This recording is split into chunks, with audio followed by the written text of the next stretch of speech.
might remember earlier this year, when we told you Jaguar had confirmed that it would follow up the limited run of continuation E-Types, completely new, built from scratch classics, with the new run of the impossibly cool XKSS. Those folks in Coventry weren't pulling our leg, because we're here in LA and the brand new XKSS is here, too. Actually, they're 60 years late. If you remember the story we told you when Jaguar said it'd be building these things, there were originally to be 25 cars in total. 16 were built, and the other 9 were destroyed in a fire at the Browns Lane factory. Thus, 9 original XKSS cars have been missing, and the 9 XKSSs that Jaguar will build for a cool £1 million each will round out the initial production run.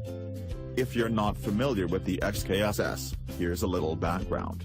Jaguar won Le Mans 3 times in a row in a factory race known as the D-Type. After withdrawing factory support in 1956, some privateers continued on with the car, but Jaguar didn't. That left several D-Types sitting about Browns Lane in various degrees of completion.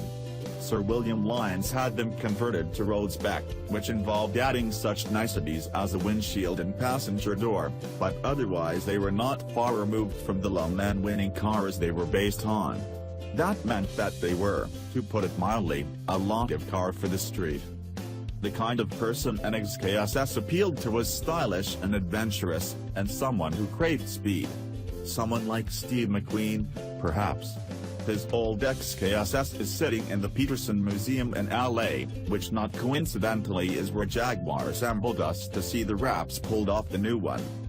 The new XKSSs are generally faithful to the original design, with the bodies hand-formed off bikes that were themselves created off an original XKSS.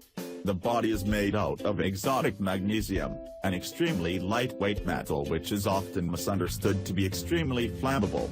It is, but much more so when it's in little pieces, like shavings, formed into a car body. It's not quite the incendiary device you might think it'd be. Even the processes to form the chassis is the same, such as the bronze welding technique used to bond its tubing.